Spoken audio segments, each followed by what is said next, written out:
Bonjour Père Jean-Baptiste Ismic. Bonjour Agnès, bonjour à tous. Vous êtes vicaire sur l'ensemble paroissial de Parigné-l'Évêque et du Grand-Lucé. Vous êtes originaire d'Haïti, vous avez 40 ans. Père Jean-Baptiste, déjà merci d'avoir accepté notre invitation aujourd'hui pour témoigner dans Viens et suis-moi. On va revenir avec vous tout au long de cette émission sur votre parcours de foi, la manière dont vous avez ressenti cette vocation à devenir prêtre. Père Jean-Baptiste, cet appel de Dieu, cet appel à lui offrir toute votre vie, vous l'avez reçu comment ? J'ai fait l'expérience de l'amour de Dieu dans ma vie, ainsi que celle de ma famille. De manière concrète, je ne puis pas dire que j'ai eu de coups de foudre, mais comment cela s'est-il passé ? Là encore, je crois que c'est Dieu qui en a eu l'initiative. Mais évidemment, il s'est servi de mains humaines comme il le fait tout le temps. Il m'a permis d'être né dans une famille qui m'a transmis la foi et inculqué une éducation chrétienne catholique. Et si vous permettez, une rencontre très importante que j'ai faite et qui m'a beaucoup marqué. Je devais avoir à ce moment-là 6 ans. Ma mère, Marie-Denise, m'amena au presbytère de Pilate. J'ai fait la rencontre du père Vernel Luxana, prêtre de Sainte-Croix, curé de la paroisse, qui m'a posé cette question. « Enfant, que veux-tu être quand tu seras grand ?» Tout naturellement, j'ai répondu que je voudrais être prêtre. Après coup, je me disais qu'une semence de vocation sacerdotale était jetée en moi. Et ça m'a conduit jusqu'ici. Enfant, je suis resté profondément marqué par les expériences des petites communautés ecclésiales de base, communément appelées TKL, Petite Communauté l'Église, qui sont des communautés de foi, des cellules vivantes de la paroisse de Sainte-Rose de Lima à laquelle j'appartiens.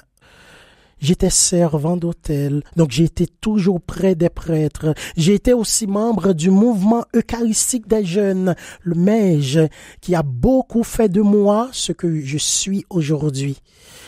J'ai eu l'habitude de participer activement à la messe dominicale en assurant des commentaires, des lectures, des prières. De plus, à Pilate, dans ma commune natale, au niveau de la paroisse Sainte-Rose de Lima, au collège Saint-Paul, où j'ai reçu le pain de l'instruction, au collège Notre-Dame du Perpétuel Secours du Cap-Haïtien, où j'ai terminé mes études secondaires, j'ai vu l'engagement et le zèle des religieux prêtres de Sainte-Croix pour la mission au service de Dieu et de la portion du peuple de Dieu qui leur est confiée. J'ai constaté qu'ils avaient une option préférentielle pour les jeunes et les plus défavorisés. J'ai donc ressenti un appel à leur emboîter le pas, à me joindre à eux dans la congrégation de Sainte-Croix afin d'annoncer la bonne nouvelle du Christ pour que Dieu soit connu, aimé et servi. Ce qui est très beau dans vos propos, Père Jean-Baptiste Ismic, c'est que on comprend que le petit Jean-Baptiste qui avait 6 ans avait déjà envie de suivre Jésus. Ça veut dire que pendant toute votre enfance, votre adolescence, vous n'avez jamais imaginé faire un métier, avoir une autre ligne de vie que celle-là. C'était toujours le séminaire et la prêtrise. Oui, je me sentais appelé. Je me disais oui, c'est une très belle vocation de pouvoir se mettre entièrement, complètement au service de Dieu, au service de son peuple, au service de son Église. Mais je peux pas oser dire que après un temps de discernement avec les personnes qui étaient placées sur ma route pour m'accompagner, ces personnes me disaient que peut-être qu'elles pensaient que je pouvais faire autre chose que cela, je peux pas oser dire que je m'y aventurais pas. Mais fort heureusement que cette vocation a été plus grande que toutes les autres qui me faisait signe et je suis arrivé vraiment à donner ma vie au Seigneur et j'en suis très heureux. Vos proches, votre famille, si je comprends bien, Père Jean-Baptiste, dès le début, ils ont vu que vous aviez cette sensibilité, cette manière de prier peut-être un petit peu différente quand vous étiez déjà enfant. Ils s'y attendaient ou pas quand même à cette grande annonce de vouloir entrer au séminaire? Ouais, je veux croire qu'ils s'y attendaient et en ce sens, je peux dire que ma famille et mes proches ont joué un rôle fondamental et déterminant de transmission dans mon parcours de foi, au sens où ils ont été des témoins, des guides, des éveilleurs, des accompagnateurs et des modèles pour moi. Ils m'ont évidemment félicité pour ce choix et encouragé à persévérer dans cette voie. Ils m'ont assuré de leur prière et cela me plaisait bien et cela me faisait vraiment du bien de pouvoir poursuivre dans cette voie. Et votre maman, dans tout ça, elle a pris la chose comment d'apprendre que son petit Jean-Baptiste, c'est l'église qui lui prenait, un petit peu comme la Sainte Vierge devait donner son fils.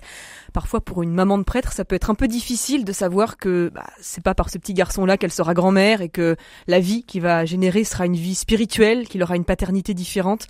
Je peux dire que maman a été toute heureuse d'apprendre que j'ai eu ce désir d'être prêtre.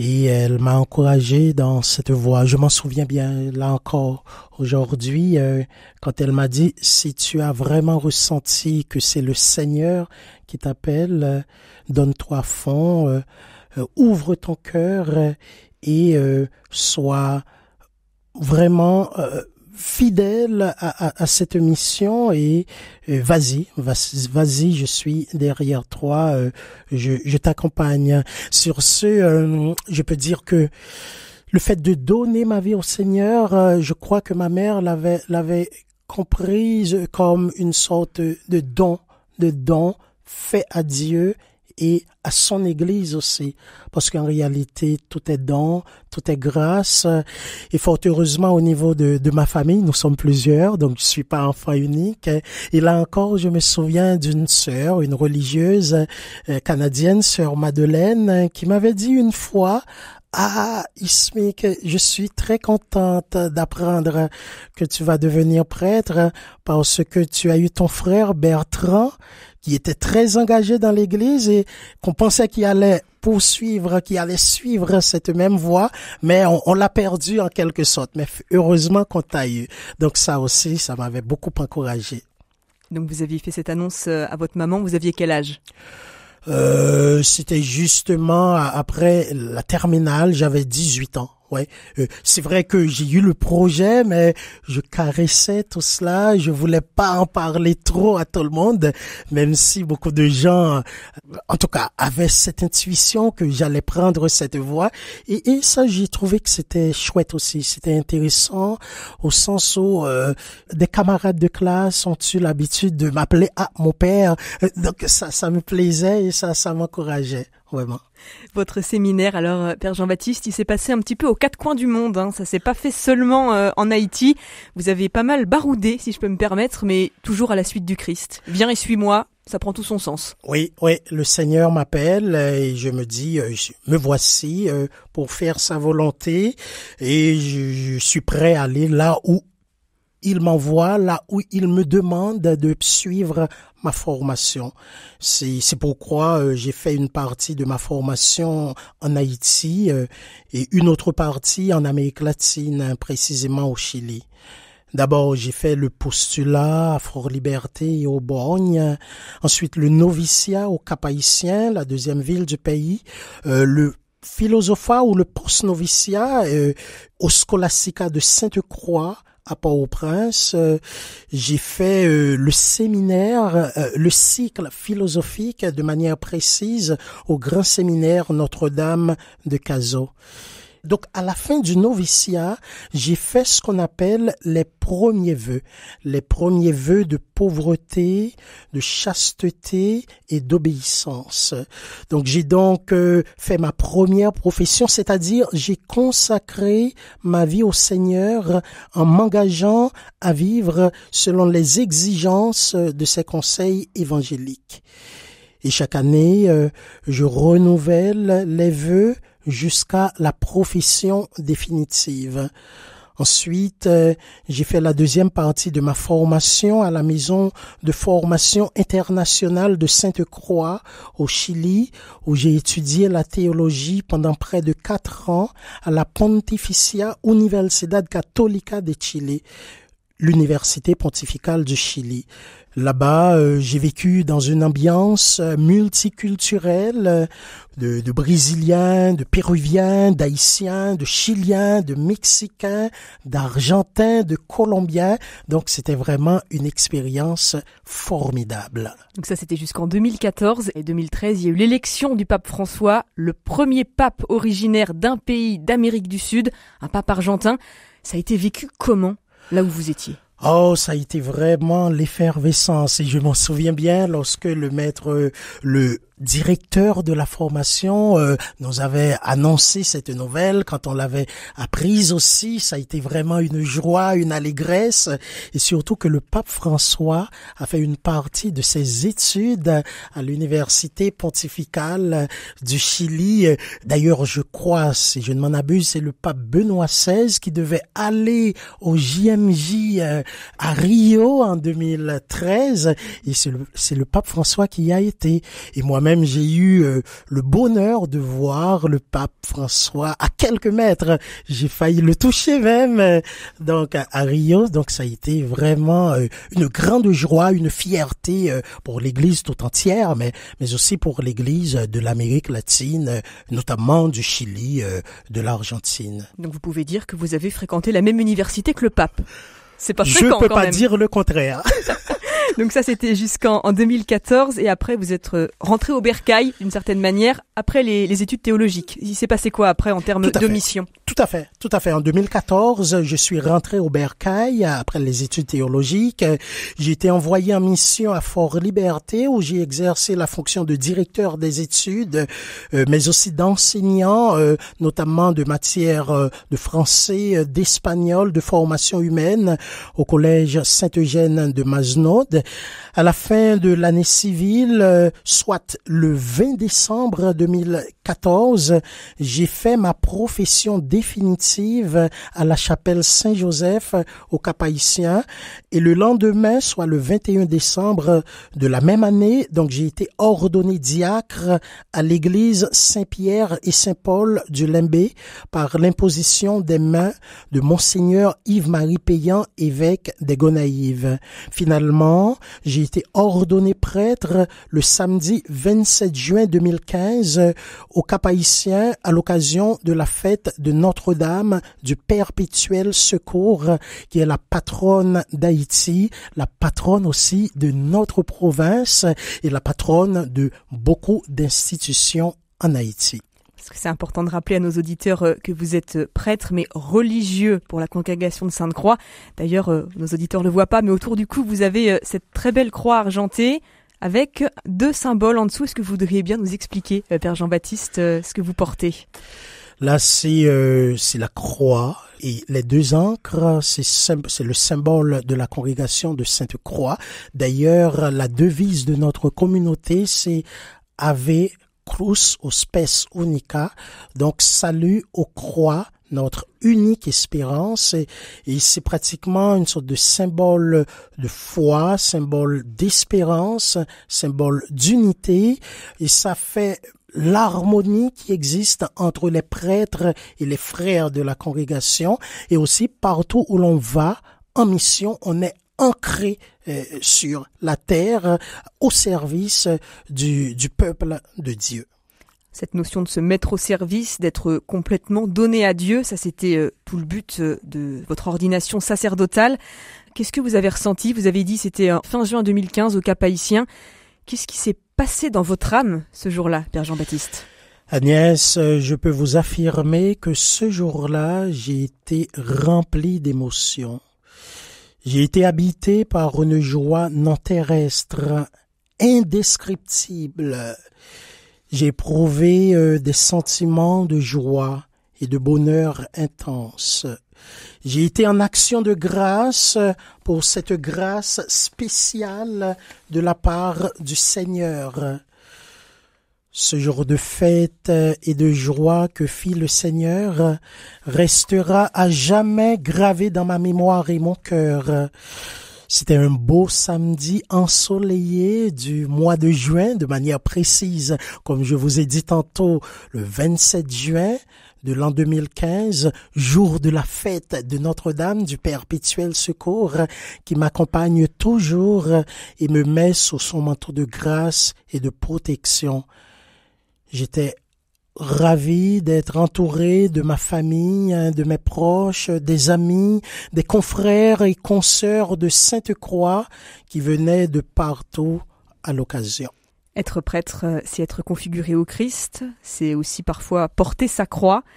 Qu'est-ce qui est difficile, selon vous, Père Jean-Baptiste, pour un prêtre aujourd'hui, peut-être en France, en 2024 ? Quelles sont vos croix, à vous, si c'est pas indiscret de vous le demander ? Vous me posez une question difficile. Oui, de croix, nous en avons nous aussi comme prêtres et d'ailleurs comme Monsieur Tout-le-Monde, comme Madame Tout-le-Monde.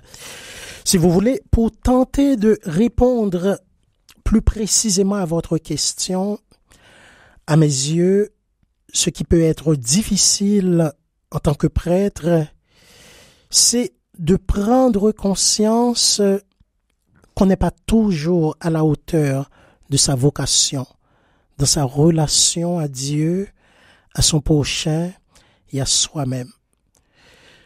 Quand on ne répond pas aux attentes, par exemple, quand on ne témoigne pas suffisamment de l'amour de Dieu et du prochain. Être chrétien, catholique en Haïti, là où vous êtes né, là où vous avez vos racines, c'est pas du tout la même chose que d'être chrétien, catholique en France. Qu'est-ce qui vous a peut-être surpris, déstabilisé, ou que vous avez vécu de manière un peu différente quand vous êtes arrivé ici en France, dans notre diocèse du Mans ? L'Église est une partout avec ses diverses configurations, ses diverses réalités. Fort heureusement que moi-même j'ai eu cette opportunité de vivre en Amérique latine, de connaître d'autres églises particulières. Ça m'a ouvert l'horizon, ça m'a ouvert l'esprit et c'est l'objectif qui est poursuivi aussi à cette maison de formation internationale au Chili, de pouvoir préparer les religieux prêtres afin qu'ils puissent être envoyés un peu partout dans le monde, là où le besoin se fait sentir, afin de connaître d'autres réalités. Vous l'avez dit, tout à fait, la réalité est différente ici. Mais je crois qu'il me revient à moi-même de pouvoir m'adapter à la situation de cette église particulière en France. Et je peux pas oser vous dire que j'ai été choqué, sinon que j'ai trouvé que la réalité est tout à fait différente. Par exemple, je peux vous dire que c'est pas la même chose en Haïti pour moi de pouvoir célébrer dans une église remplie de fidèles avec beaucoup de ferveur, d'animation, de musique, de chant, que la réalité que j'ai vécue ici. Mais la réalité est différente, je m'y adapte et je la vis. Ce qui importe, c'est que je sois ouvert à cette réalité et que je la vive, et je crois que Dieu, par le biais de son Esprit Saint, continue à se manifester, à souffler à travers cette réalité ecclésiale en France et particulièrement dans le diocèse du Mans. En quelque sorte, je peux oser dire que ce sont les fruits du Père Basile Moreau qui continuent encore aujourd'hui. Oui, ça me plaît bien de pouvoir contribuer à la mission du Seigneur ici en terre sartoise. Vous avez parlé de point d'attache, d'ancrage, je me réfère à cette jolie croix que vous portez autour du cou, Père Ismic. En termes d'ancrage et de territoire, vous êtes vicaire sur l'ensemble paroissial de Parigné-l'Évêque et du Grand-Lucé.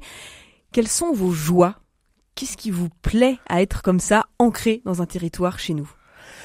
Alors, c'est la joie de l'Évangile qui m'anime. Ça me plaît de rencontrer et d'être avec des confrères avec qui nous partageons la mission. Ça me plaît de faire ce pourquoi, je vais dire, je sens que j'ai été appelé.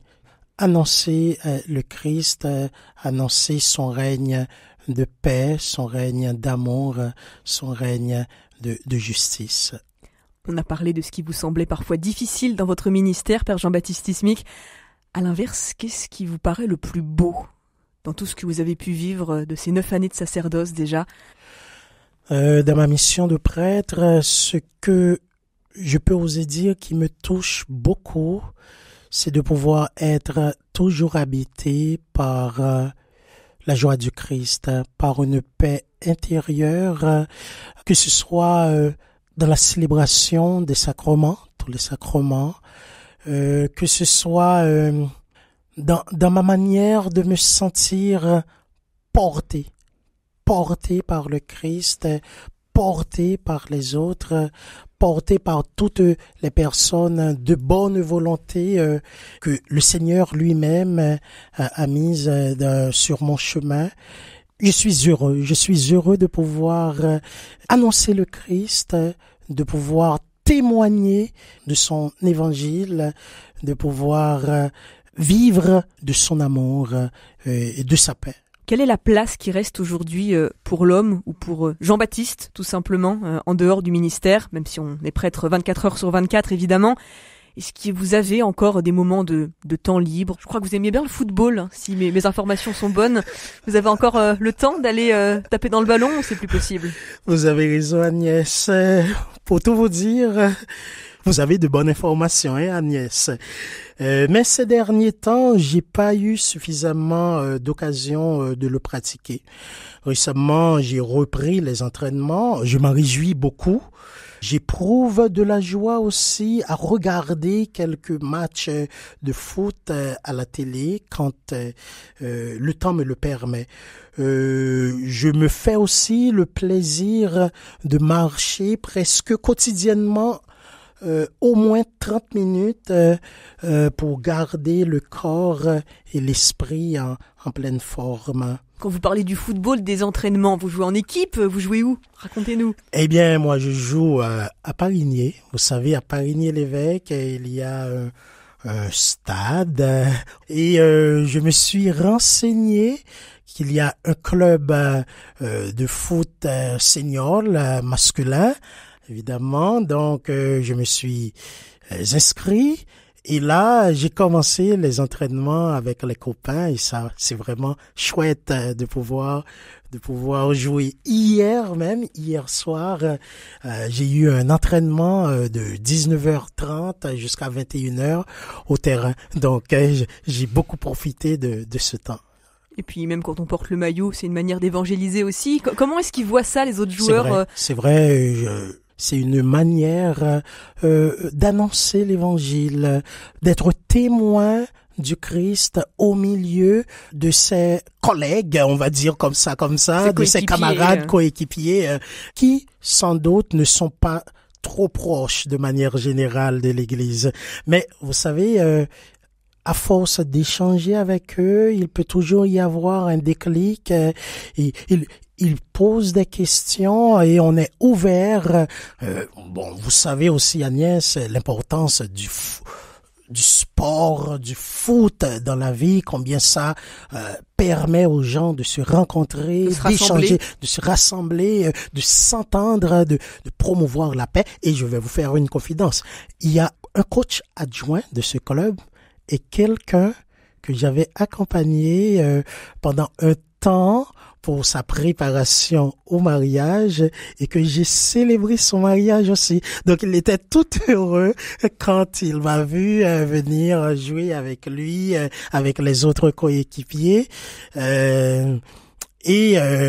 je sais aussi, si vous permettez, je sais qu'il a 2 enfants et il commence à me parler du baptême des enfants, si je serais disponible à pouvoir les baptiser. Voilà, donc une façon de vous dire que effectivement c'est un bel espace pour pouvoir témoigner du Christ et de son évangile, tout en maintenant le corps et l'esprit en pleine forme. Ça inspirera peut-être nos auditeurs eux aussi à témoigner partout où ils sont dans la vie quotidienne, mais peut-être aussi dans leur club de sport. Merci infiniment, Père Jean-Baptiste Tismic, pour toutes vos réponses, d'avoir bien voulu vous livrer aujourd'hui dans Viens et suis-moi. Merci beaucoup Agnès, soyez aussi assurée de mes prières.